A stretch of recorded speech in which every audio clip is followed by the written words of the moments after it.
Hey, everybody, thank you so much for joining us on the Transportation and Logistics Clubhouse. I am Jory Myers, owner of Atlanta Dispatch, and we have a very, very distinguished guest today. We have Brother Trey Griggs. So, Brother Griggs, man, look, for the folks who might not have heard about you so far, can you please give us a brief introduction? And we're going to segue into Beta Consulting Group right after that. Yeah, absolutely. Well, thanks for having me on this with you tonight. A pleasure to be here. Thanks everybody for tuning in.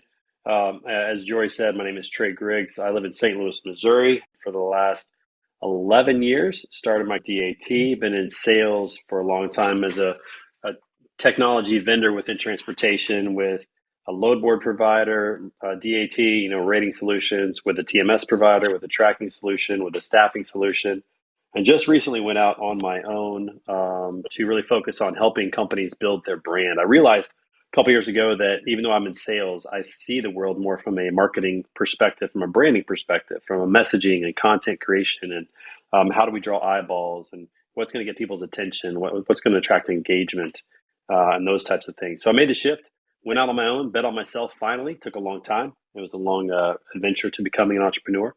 And that's just a little bit about myself. I've got a beautiful wife of 17 years. Her name is Tammy. We've known each other for about 24 and a half years, coming up on 25 this August when we met in college.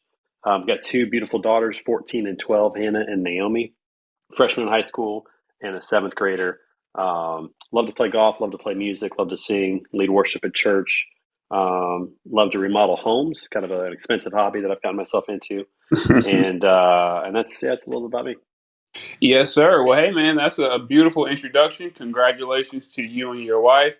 Having that union, being able to build that family centered around the church. That's a very beautiful thing. I do recall our conversation beforehand, so I appreciate those nuggets that you dropped on me about, not only marriage and, just family and communication and just the value of, you know, doing things as a team, but also just being very very transparent about just growing.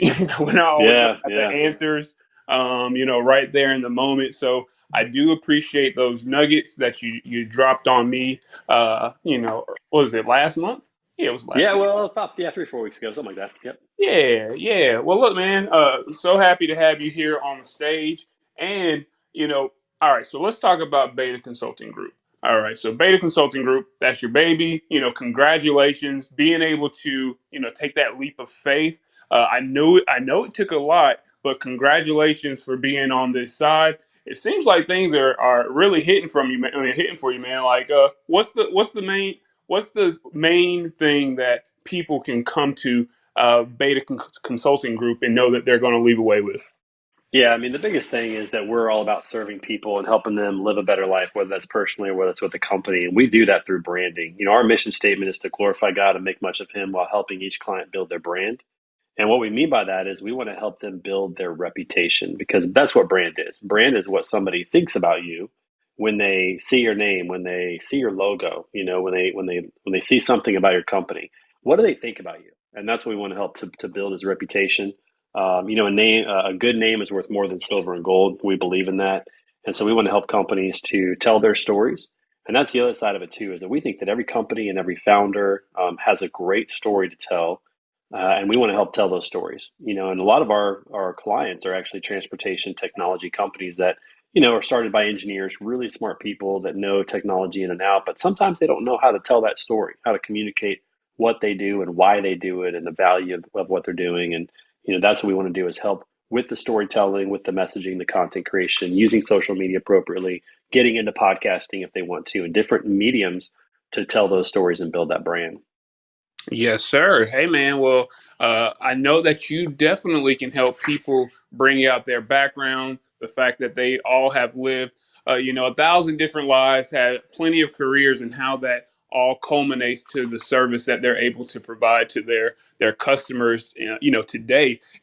Talking about you specifically, man. I know that you've had a lot of jobs. Since, That's an you understatement.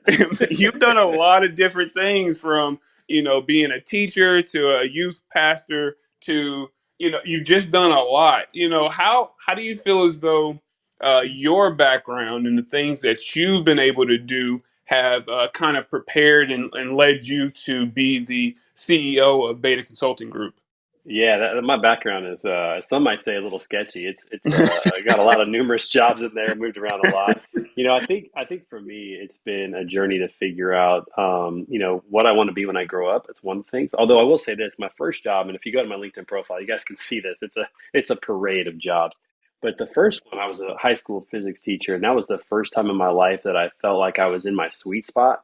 I woke up every day super excited about that job. I built that program from 12 students when I got there on the physics program to 60 before I left, and just loved it. Had a passion for helping students understand physics and enjoy it and do that.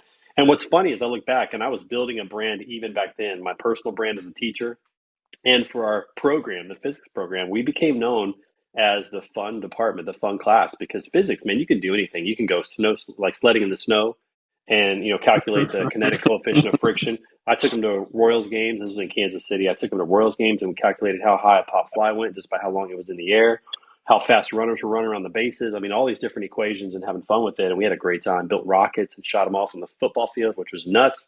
We had a blast. And so I was building the brand back then and doing that. And I really felt like I was in my sweet spot. And then my wife and I got married, and I thought I wanted to be a youth pastor. Well, surprise, youth pastors don't actually spend a lot of time with students. You know why, Jory? Mm. Because they're in an office all day planning for their Wednesday night and Sunday morning with the students, while the students are at school where the teachers were. So I realized quickly, man, I should go back to teaching because that's where the students are. Right. So I went back to teaching, did full time ministry or part time ministry on the side. And the long and short of it was, my wife, we had our first daughter, and then we had our second, and she wanted to stay home. And so we did the one teacher income and part time ministry for a while, and it just was almost untenable to make it happen. And so we made the Right. decision to get out of that, got into sales, and it just took me a long time to figure out who I was going to be as a business professional, which is way different than a teacher or a youth pastor. So I was in several different jobs. I learned a lot of different skills. I had a lot of different leaders, a lot of different systems and structure. And it was probably about 2018 that I started to feel kind of that rumblings of, man, I think I'd rather do my own thing. And it wasn't so much because I had this great idea or I thought that I could, maybe change the world. I was just dissatisfied with the companies that I was in and the inability to be creative and to make decisions. And rightfully so. It wasn't my ship, so I couldn't steer it. And so if I wanted to steer, I had to build my own ship. And so I started thinking about, well, what would I do? What would I do? And I'm an educator, teacher, coach by nature. And so over the last 3.5 years, it started to become clear that I think that consulting in some form or fashion would be something I would do well. And then it came down to, okay, well, what are my skill sets? What are my passions? Where could I really help people out? And that's where Beta Consulting came up, and it's been great. I absolutely love it. I love steering the ship. It's very hard. Entrepreneurship is incredibly hard. The days can sometimes be long and very challenging.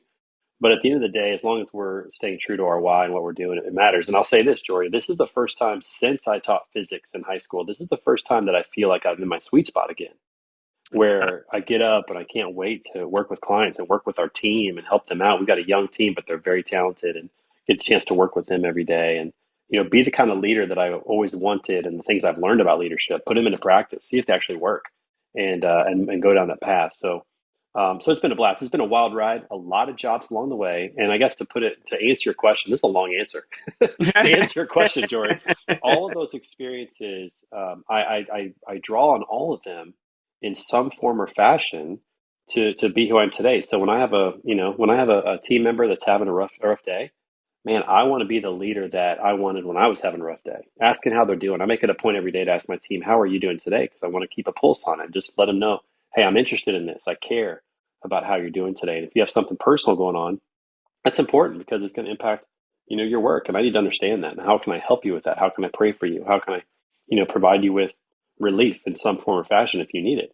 How can I challenge you? How can I push them? And so I draw back on a lot of these experiences as a leader now to hopefully correct some of the things that I thought could have been done better when I was moving along my journey, and be a great leader, which is tough, but it's all about servant leadership and how can I serve my team? How can I serve our clients? How can I be be a servant to all, which is the example Jesus left for us. If he's going to wash the disciples' feet, which is the lowest job of all, then I got to be willing to do whatever I need to do for whomever at any time. Yes, sir. Man, I love that mission statement. Can you say it again? Yeah, our mission statement is to glorify God and make much of him while building each client's brand. Yes, sir. Yes, sir. Well, it sounds like you're staying true to that and the way in which, you even structure your time in the way that you make yourself available for the folks who are reporting up to you. So it sounds beautiful thus far, man. I can't wait to talk more about beta consulting and, what it's looked like to you so far, since you got started. But in the meantime, let's go back just a hair. You said that sales, leadership, marketing, and the flurry of jobs. I know that you used to do one job that I also did. And you had to become a sales professional real quick to make the trip worth the time. Door to door sales. Yeah. Door to door sales is something else, man. So what did that experience of going door to door selling office equipment, and all that kind of good stuff teach you about closing in the moment? Getting Yeah. somebody not in a bad way, negative way, but really leveraging your skills to get somebody to close the deal on the first go around. Yeah, that was a wild experience. I mean, imagine going from a classroom and being youth pastor, where let's just be honest, performance is not that critical. I have a good day teaching, I have a bad day teaching. It's one day, I still get my paycheck, I go home. It's not, it's not that critical. But in door-to-door sales, man, if you don't sell, you lose money that day. And I was 32 years old.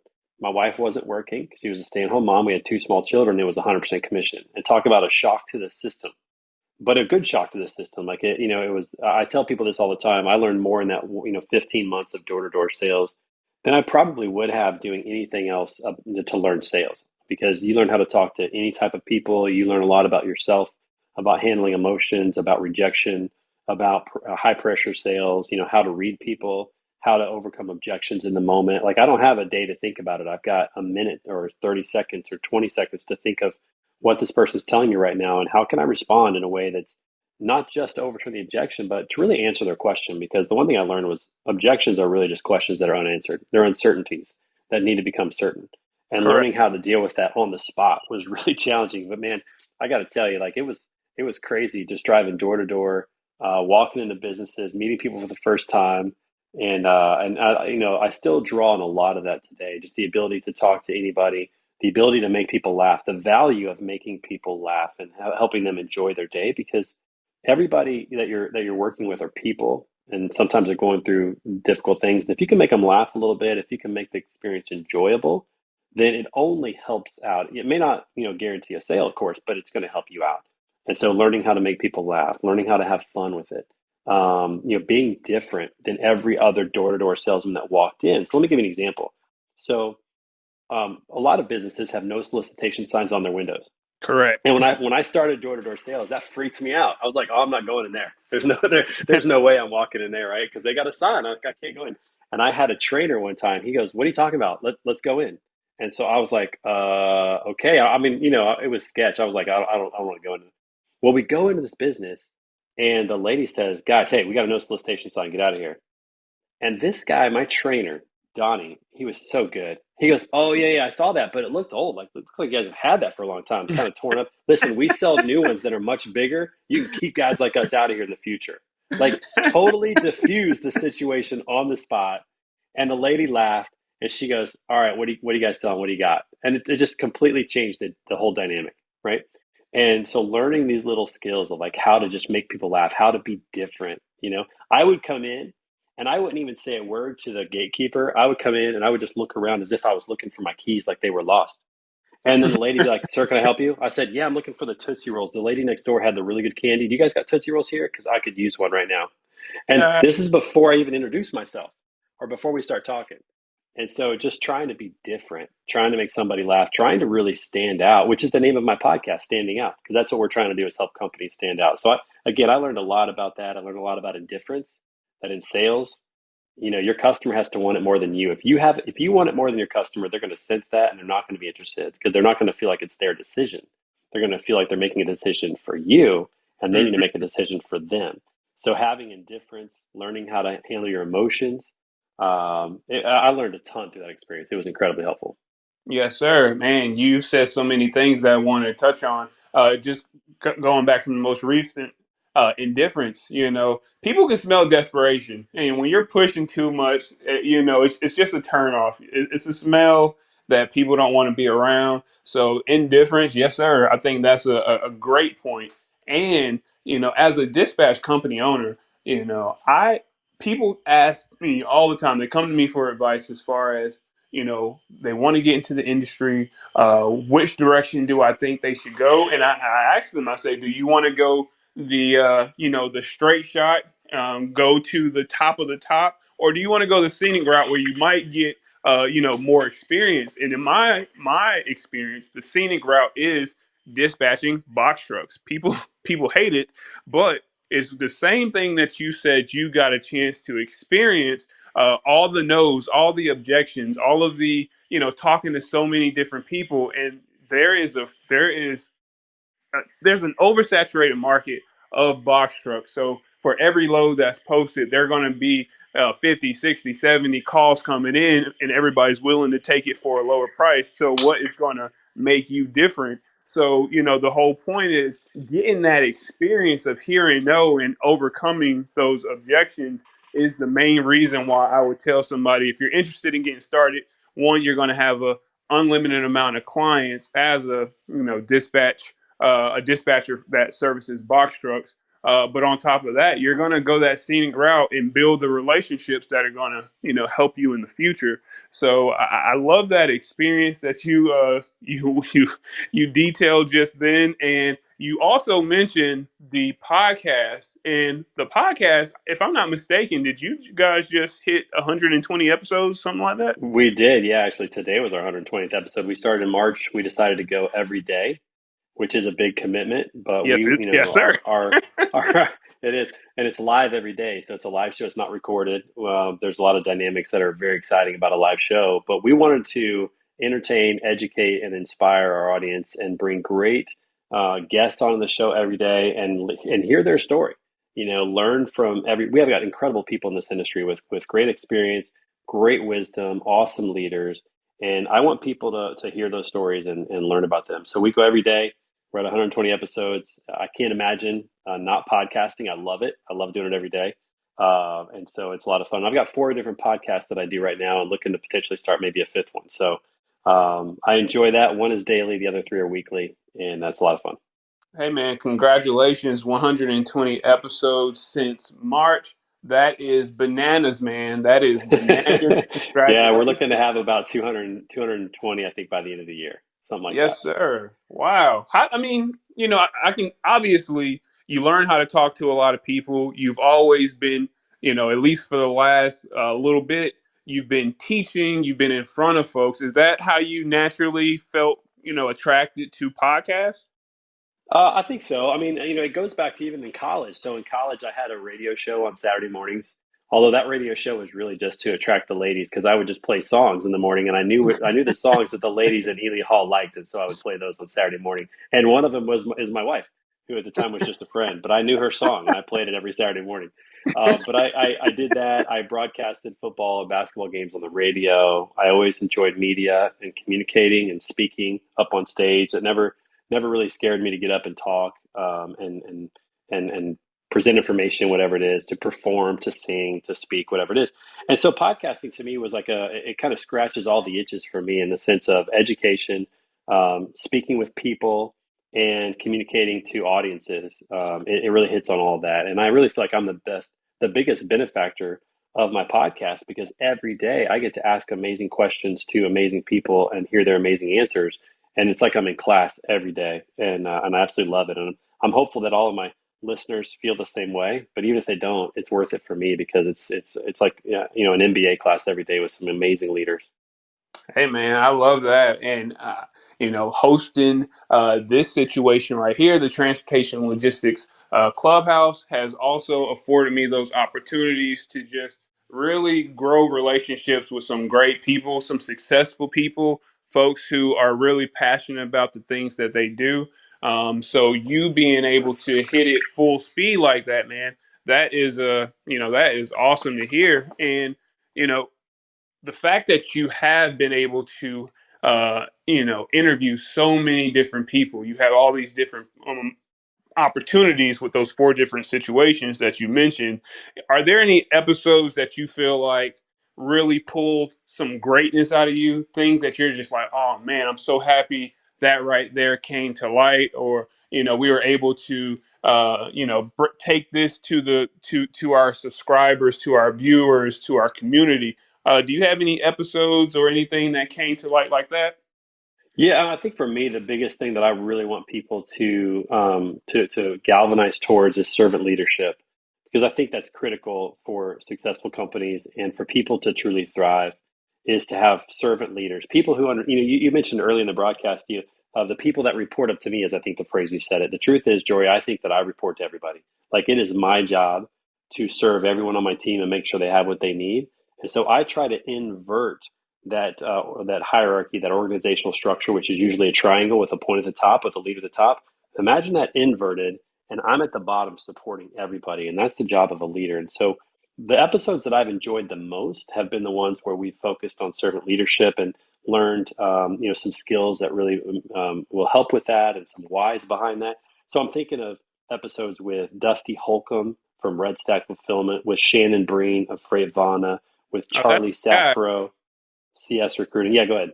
I said that's my guy, Shannon Breen. Yeah, Shannon's awesome. I mean, just one of the best leaders that I've met. I try to spend as much time as I can with him because I want it to rub off. But there's good people like that. That we've had episodes where I walked away and went, oh my gosh, that guy is absolutely amazing. And so many others. I mean, today Jordan Reber from ARL Logistics, just a great leader, a great networker, collaborator, communicator. It was an awesome episode today, just to hear him talk. So yeah, I mean, any episode on servant leadership has just been tremendous. But those people in particular, if you get a chance to go back and listen to those episodes, I mean, there's just so much gold in those that I took away from it.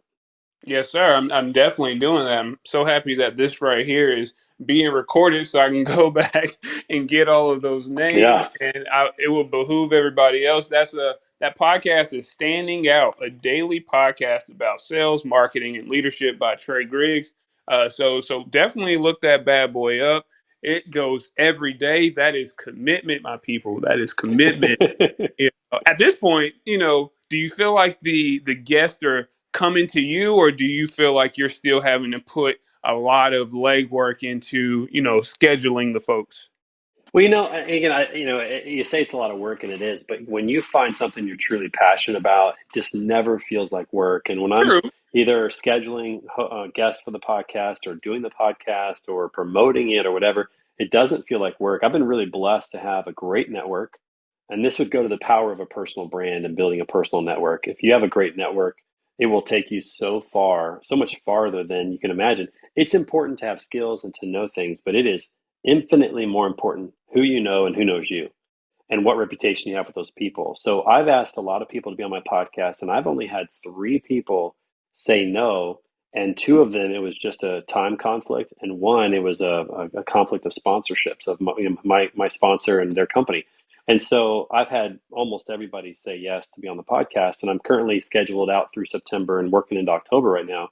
And it's kind of both. I seek out certain people because I want them on the podcast, and I've certainly started to get people saying, "Hey, I think my CEO would be great to be on your podcast," or "I would like to be on your podcast."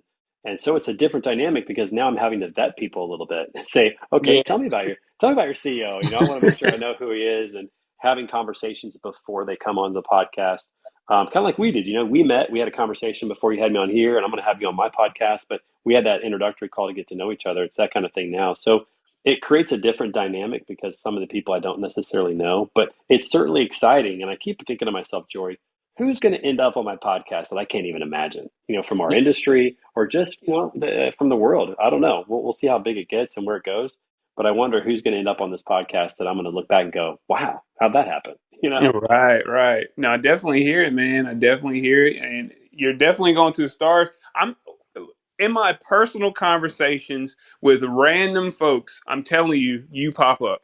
I might be talking to somebody that has a brokerage here in the Atlanta area, and they're like, "Oh yeah, I'm going to be speaking with Trey Griggs tomorrow. And I'm like, oh, that's, so I was hearing about you even before we decided that we were going to be on a podcast together. So the fact that you're here now, I think is great. I think it's ordained. So I'm very, very appreciative of you being here. And you talked about personal branding. The fact that what you're doing now is natural. It's not even work. It's like breathing. It's the things that you love to do.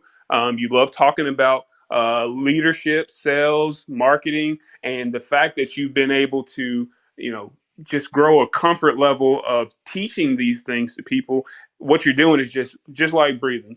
So I guess that brings us really to the conversation at hand here with these small, let's just say, just companies. Not going to say small fleets. We're just going to say companies that do anything at a level where they began recently, and now they have the power to control their narrative. Social media is not going anywhere, and it's basically being dictated however that person wants to portray themselves.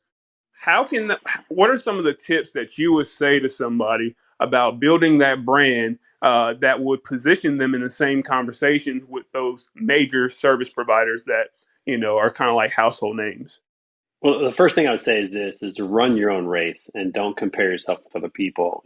Some companies got a head start. They might have done social earlier or they built a brand even before social media. They've got a brand that's out there. Don't compare yourself to other people. The comparison game absolutely derails people, or it puffs them up too much. Like when you compare yourself to someone else, another person, or to another company, there's really only two conclusions. One is you don't feel good enough, which is not healthy, or two, you feel maybe a little too good, and start to develop pride.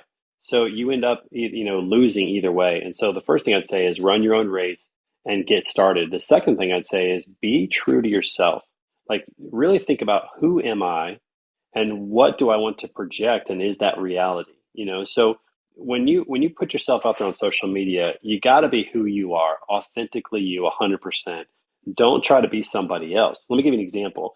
Our good mutual friend Chris Jolly, the freight coach out in Right, Phoenix. right. He and I are great friends, man. We get together a lot. When I go to Phoenix, I stay at his house. We hang out a lot. We talk about content a lot. We promote each other's stuff. Like we want to see each other win. Like we love each other. But we could not be more different in how we come across to people on social media. Right. He has been in a different aspect of logistics.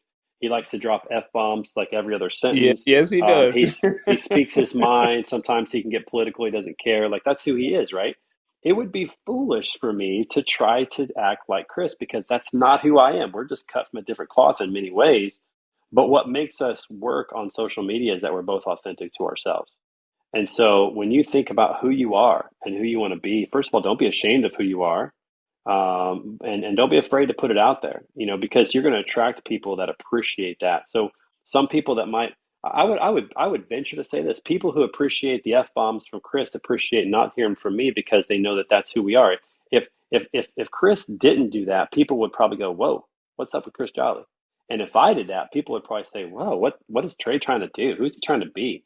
Like you Yeah. just have to be your authentic self, whatever that is, and don't compare with anybody else. Just run your race. And then the last thing I would say is, who do you want to speak to?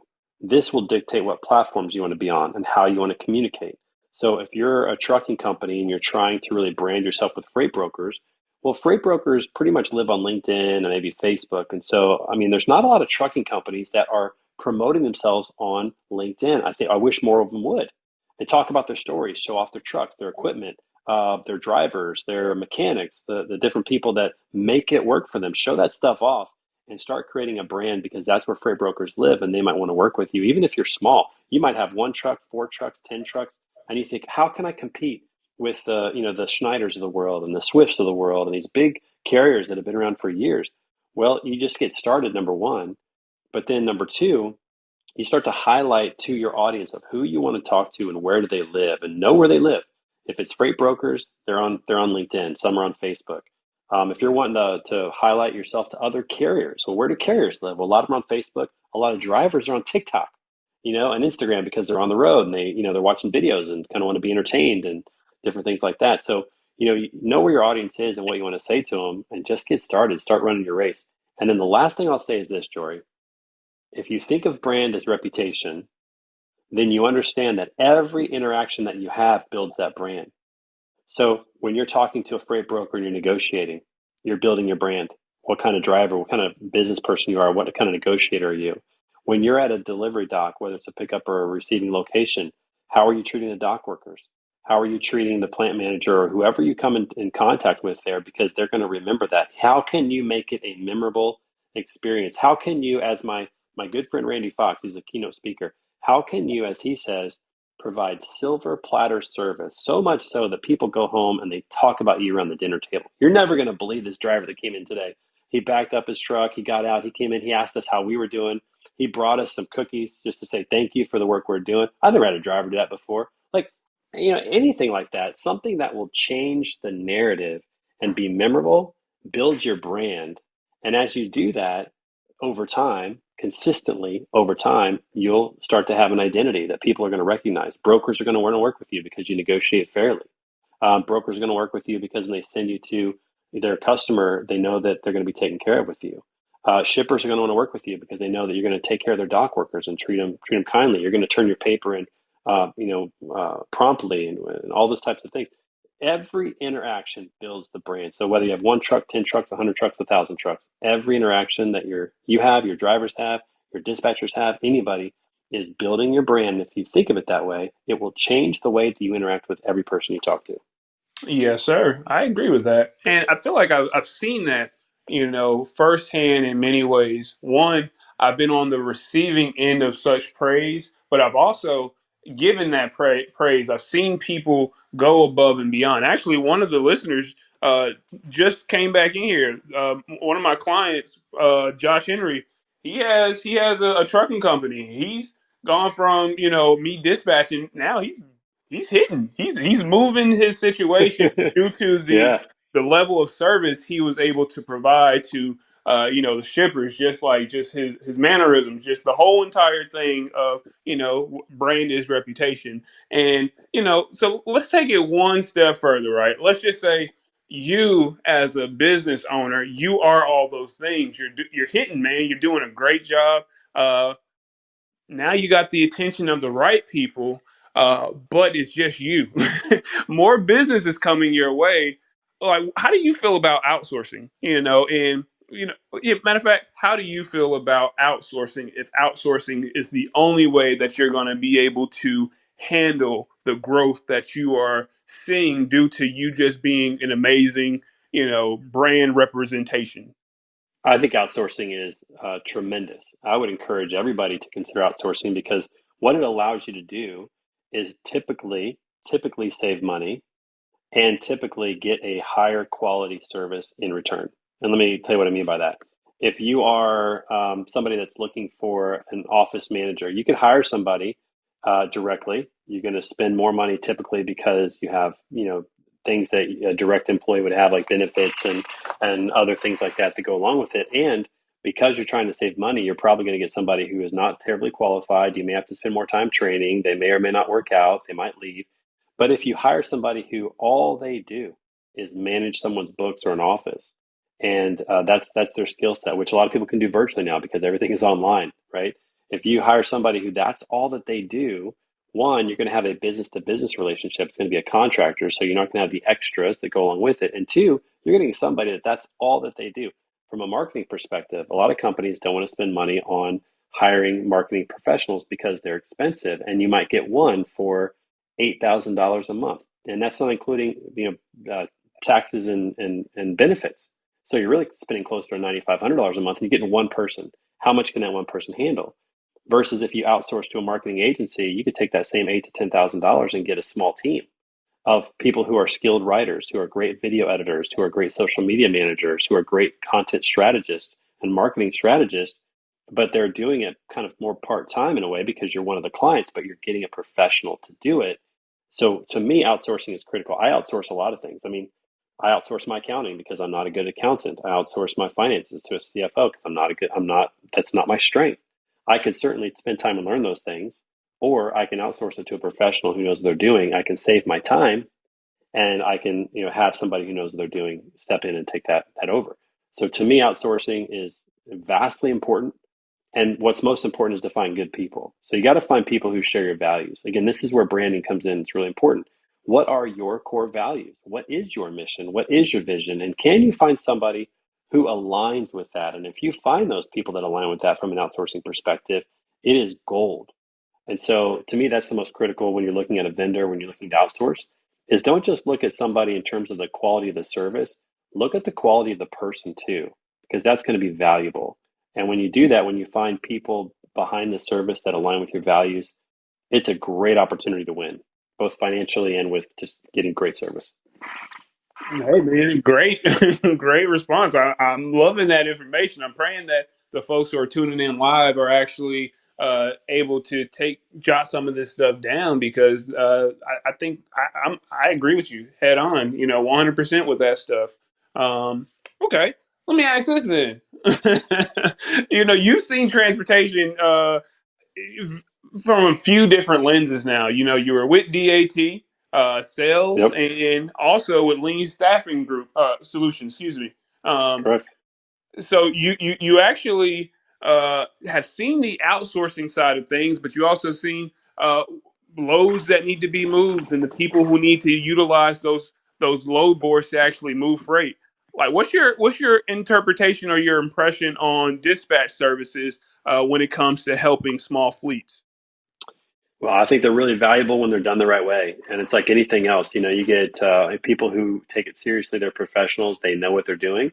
And when you find those services, it's incredibly valuable because, again, you're getting the best of the best for a fraction of the cost and saving time. And especially for like owner operators and small fleets, time is valuable. And that's why you see, sometimes you might have a spouse at home booking freight, booking loads, but that spouse probably isn't necessarily specialized in it. Some are really good at it, some aren't.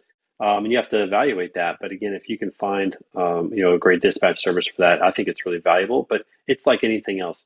There's good players and there's bad players. You've got to be able to evaluate character and make judgments on who people are. Do they align with your values? And again, if you find that, I think it's gold. But there's always going to be bad players that give a bad name to certain things. And that's in every aspect and everything that we do. So it's just a matter of finding the ones that share the same values that you can really partner with. Because anybody that you do business with, especially on a vendor relationship, it's kind of like dating or getting married. I mean, you're going to spend a lot of time with these people, and you want it to work out. And so to me, the values are really important, and the service is important as well. But I think it's really valuable to have that. It's hard as a small business owner to do everything well yourself. It's just hard. Typically you don't have the skills. I mean, I'm not afraid to say that I don't have skills when it comes to organization, when it comes to finances, which you might go, how in the world are you a CEO of a company? Well, it's a great question. I have other skills that I think are really valuable that work well. And I try to build around my strengths and fill in the areas that I'm not as strong. And I learn a lot from those relationships, like with my CFO, with my accountant. But that doesn't mean I want to do it full time just because I learned a lot. I want to make sure that I have people who this is how they live and breathe. This is their sweet spot, and that's going to make my business better. Agreed, man. Agreed. It is about those relationships and filling people out.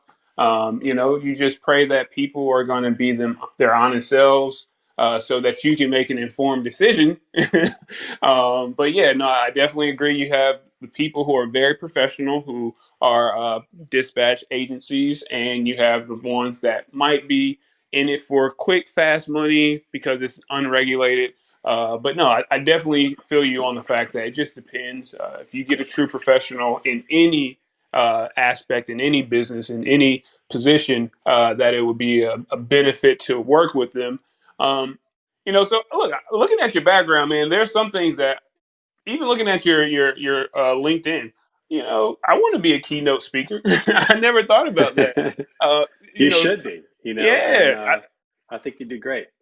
we'll appreciate that. At one point, I don't think that I was going to be interested in public speaking, but leaning into those things that once scared me is, how I'm feeling like I'm becoming a better man, and being a keynote speaker, that sounds pretty good. I want to try that out.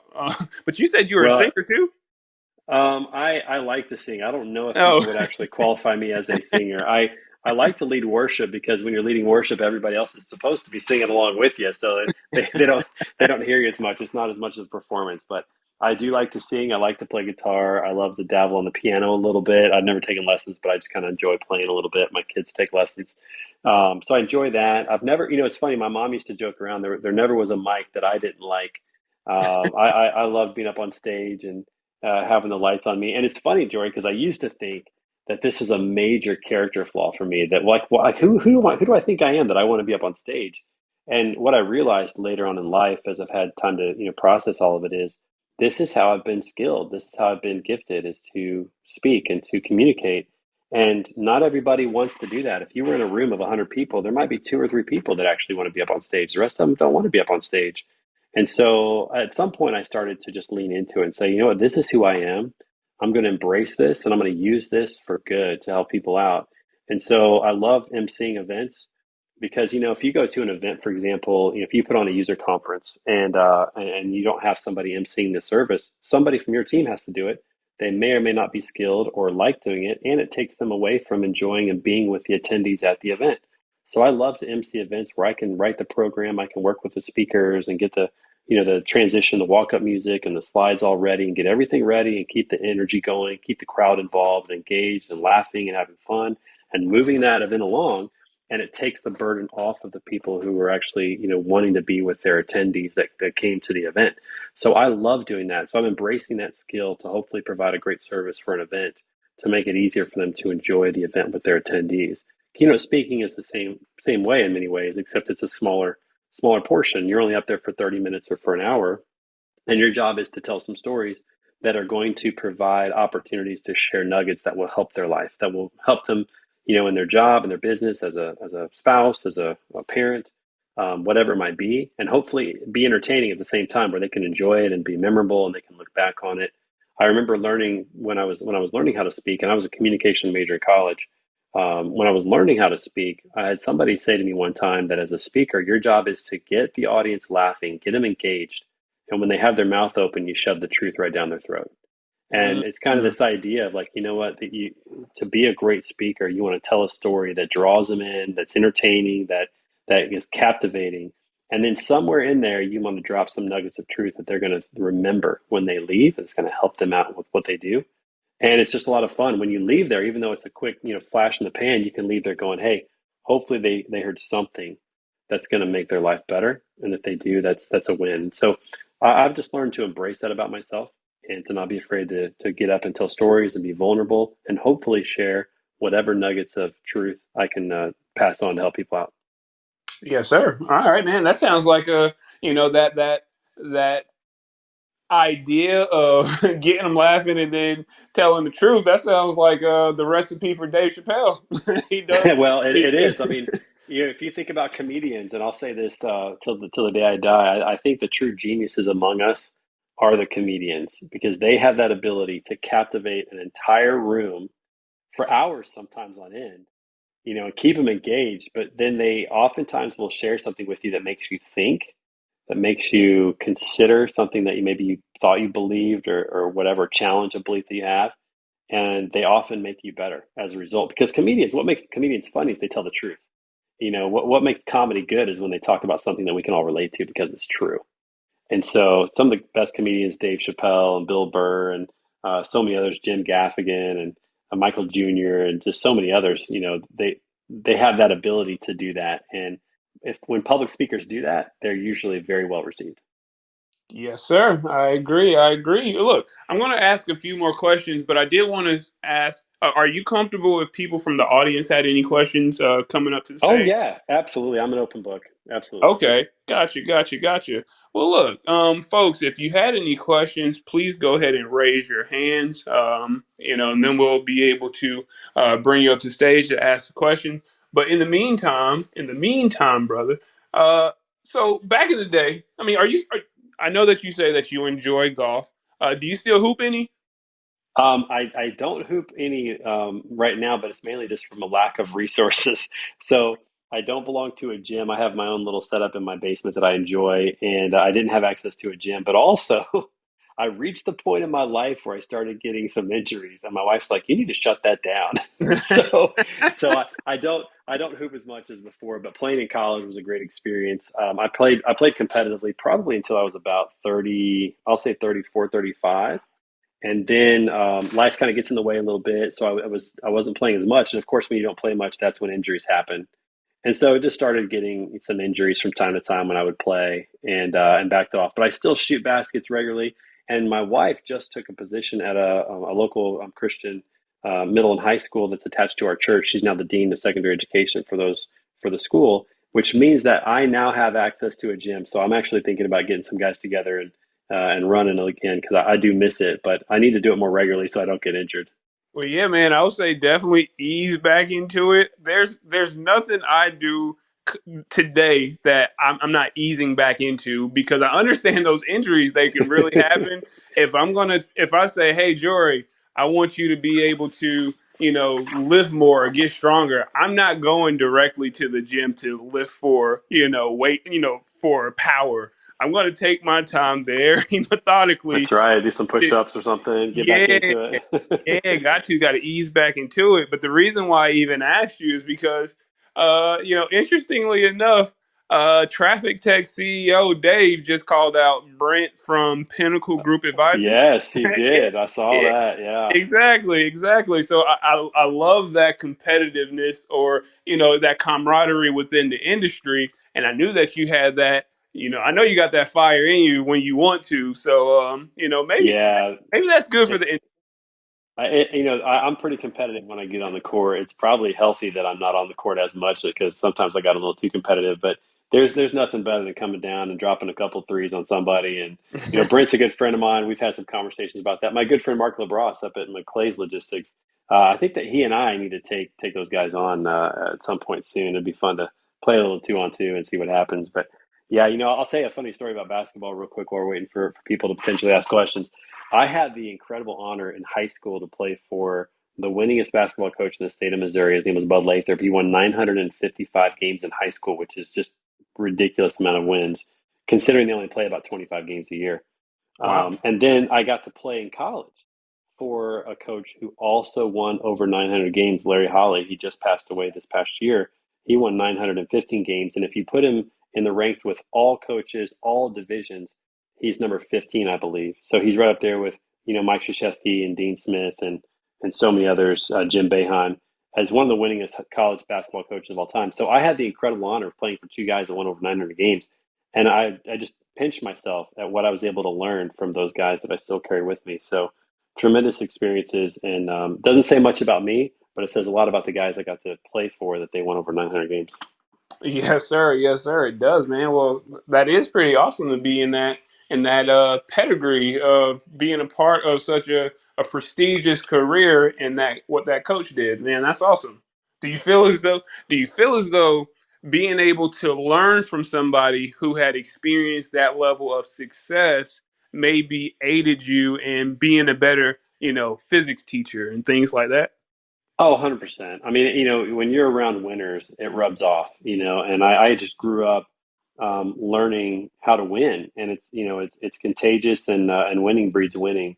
And so, yeah, when you get into doing something, you want to do it well, you want to be great, you want to be remembered for pursuing excellence. And that's, when you think about beta, some people have asked, where does the name beta come from? What's an acronym? And that's why when you see it, all the letters are capitalized in beta because beta stands for the Be Excellent Today Alliance. Be Excellent Today Alliance. And I picked up that hashtag Be Excellent Today probably about 10 years ago. And the reason why is because I think a lot of it goes back to some of the tutelage that I had growing up. But I firmly believe that everybody on this call, everybody in life, they know what it means to be excellent in the roles that they play. They know what it means to be an excellent parent when they go home. They know what it looks like to be an excellent spouse. The question is, are they going to do it? When we come into our house, we know that we need to be present. Are we going to put our phone away and shut it down? Or are we going to say to our kids, hey, you're not as important as what might come through this phone? And I'm guilty as everybody else. It's hard. We got to every day make that choice to be a great parent, to be a great spouse, to be a great boss or leader, to be a great, colleague, whatever it is. We have to make that choice to pursue excellence that day. And so that's where that comes from is this idea of being excellent today So whatever you're doing, and in whatever role you're playing throughout the day, pursuing excellence, I think is really important to create a habit of doing that. And I got that from my high school coach in particular because he used to say all the time, successful people have formed the habit of doing things that unsuccessful people don't want to do. And he would say that to us every day, it seemed like. Maybe not every day, but it seemed like it. Every day, successful people have formed the habit of doing things unsuccessful people don't want to do. And so I think without a doubt, the opportunities that I had in high school and college to play for very successful coaches and be around the winning culture has drastically impacted, the success that I've had in life. And I owe a lot of it to those coaches that poured into me back then. Yes, sir. Hey, he hit it right on the head.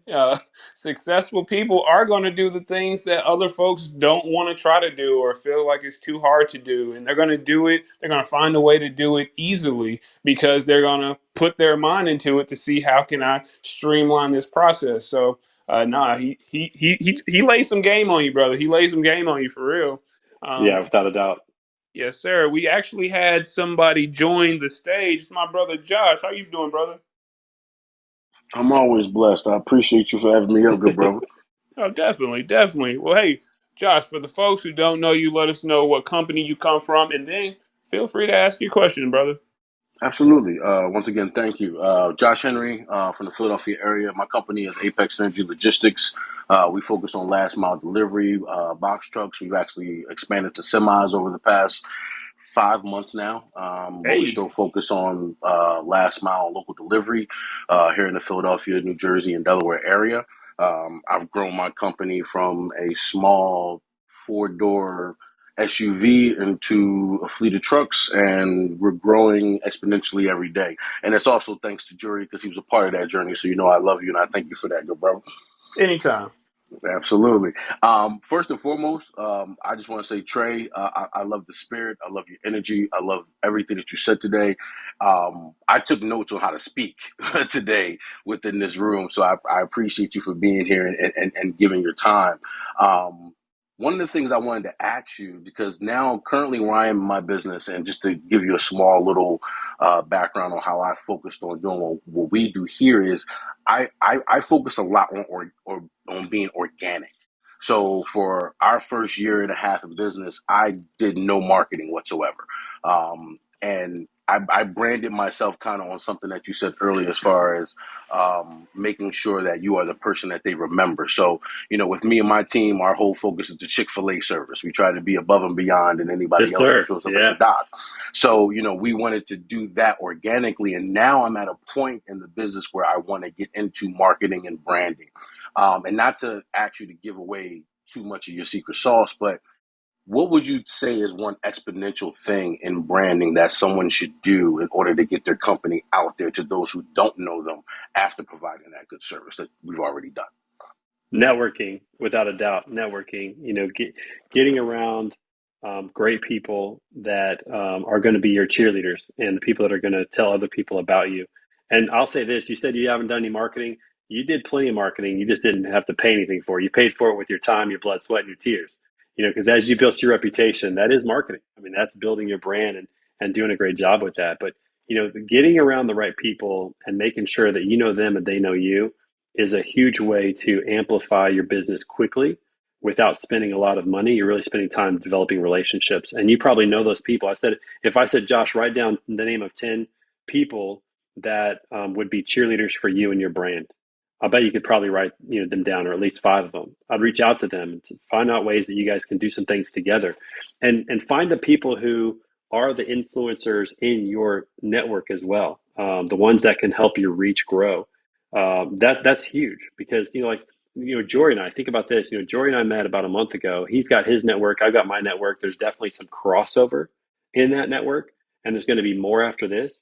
But he's going to benefit from my network and coming and being a part of what I'm doing, and I'm going to benefit from his network and what he's doing. And so that's a value add for both of us. And so, Josh, when you think about the people in your network that are influencers or who have a big network of their own, you guys can help each other out by building some kind of co-branding coalitions of how can I encourage you and what you're doing, and how can you encourage me. Let me give you one example. So if you follow me, you know that I'm a big fan of Freightvana, and Shannon Breen and what he's doing out there. And Jory already referenced him as well. It's his boy. I mean, he's my boy too. That guy's amazing. I try to spend time with him on a regular basis and with his company because they're a phenomenal company, phenomenal people. And so for me, like it's advantageous for both of us, for him and for me, for us to do things together and to encourage each other. So we were just on Freightwaves on Monday together, talking about branding, but doing it together. I talk about his company on my show from time to time whenever the opportunity comes up, and it's authentic. He's not paying me to do it. I'm not paying him to do it. Like we believe in each other and each other's companies, and so we're helping each other out.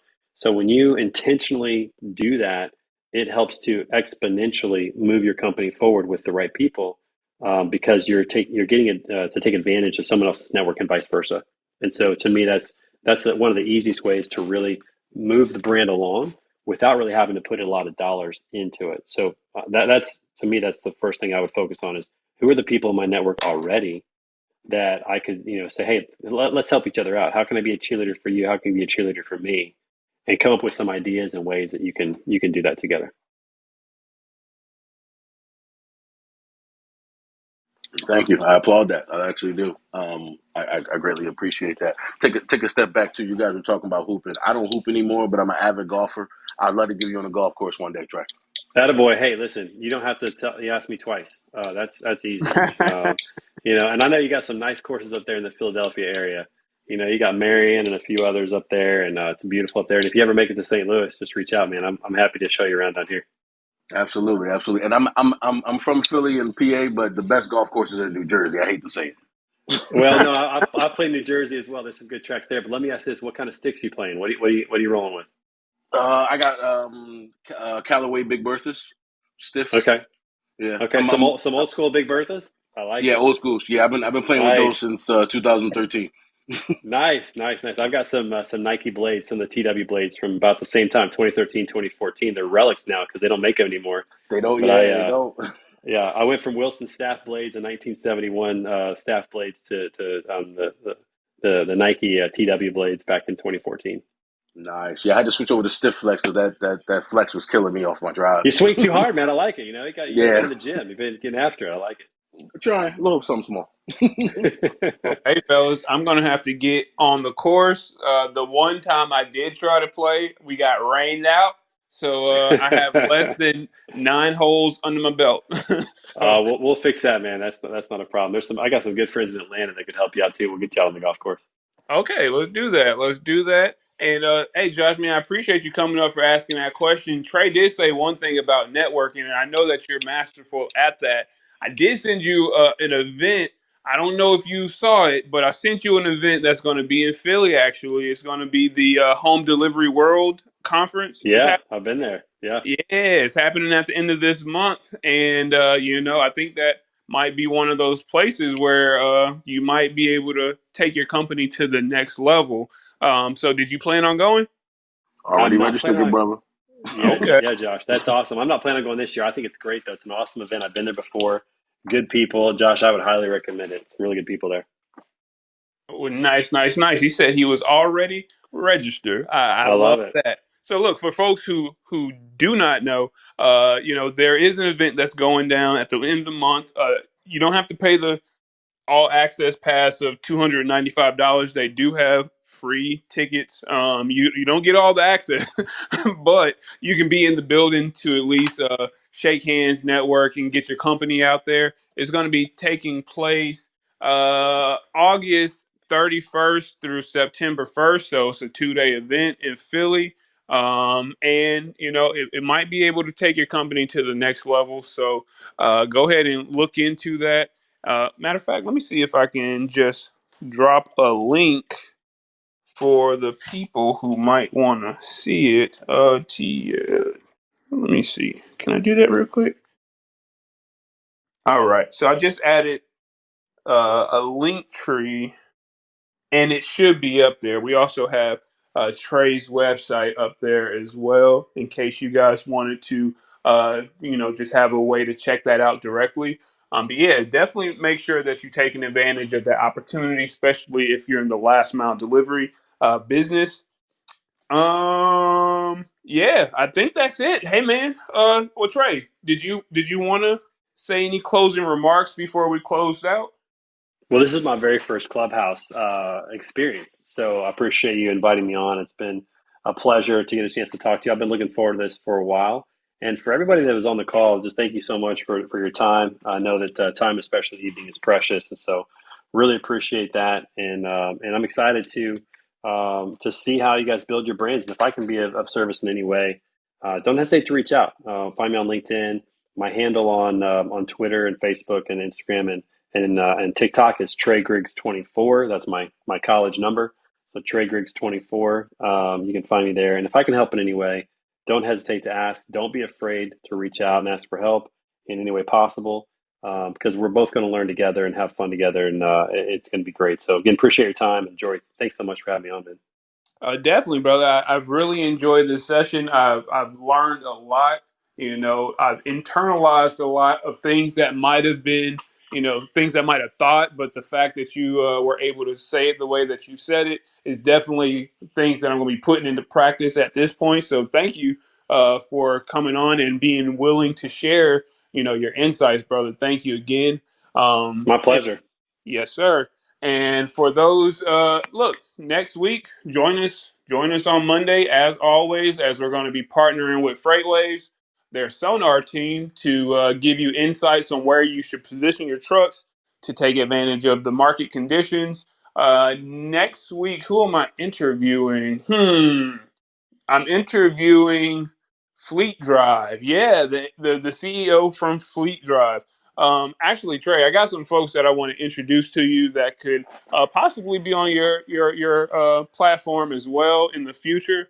But yeah, next week I'm going to be interviewing the CEO of Fleet Drive, and I'm very excited about it. They have a product that is helping small fleets, streamline their entire back office process, all their compliance, all their IFTAs, all that kind of good stuff.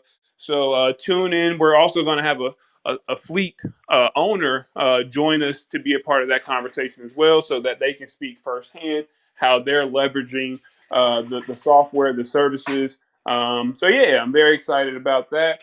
Also, as I told you guys, man, I've been working out very consistently 5 days a week for the last 2 months. And, I've been really, really valuing stretching. I'm going to be posting a link, a sign up, a registration, so that we can go through the process, maybe on a Wednesday or a Friday. And we're going to have a stretch session just as a community. We're going to have a physical therapist lead it. And it's because at the end of the day, people who are supporting supply chain, they don't always have the opportunity, the ability to, you know, put their health first. And stretching is just one of those things that you can do wherever you are. I mean, if you're in a truck, you might have to pull over. But, it's just something that you can take control over, own, and doing your own time. So we're going to be leading some of those efforts just to get the conversation started. So yeah, outside of that, that's everything I have for you guys. I appreciate the support as always. Hey, And Jory. One more yes, thing, sir. real quick. I love the fact that you've been working out and taking care of your health. We do a podcast every Monday morning at 6 a.m. Scott on this call, he's there every week. 6 a.m. We do a podcast called Iron Minds, where we talk about getting our mind right and getting our body right to have a great week. You need to come on that, man. I think we need to have you on that, and your audience as well, because we're all about just encouraging each other to get after it and get the week started off right. So kudos to you, man. I love that. No doubt. Hey man, if we're doing it at 6, I might be doing it from the gym because I'm up at 5. I'm probably in the gym from 5:45 to about 7:30, maybe something like that. But yeah, that's been That's my awesome. schedule. Keep it Yeah. up, man. Yeah, keep doing it. You got to, especially. I mean, you know it. You know it. For you guys, I haven't really just blasted this on Clubhouse, but your boy's about to be a father, so I know there's a lot of lifting that comes with that. I feel like I'm gonna be carrying. Congratulations. Yes, sir. I feel like. Congratulations, brother. Oh, thank Yeah, you. you got Thank you. you got to carry like 8 things every time you just go into the store or go to church. I mean, it's Exactly. crazy. Exactly. So, I'm really doing this so that one, I can be competitive, at an older age when my son thinks he really can do something, whether it be basketball or just That's beat me in right. a foot You got to be race. ready. You gonna just need But that also, extra energy to keep up with that baby.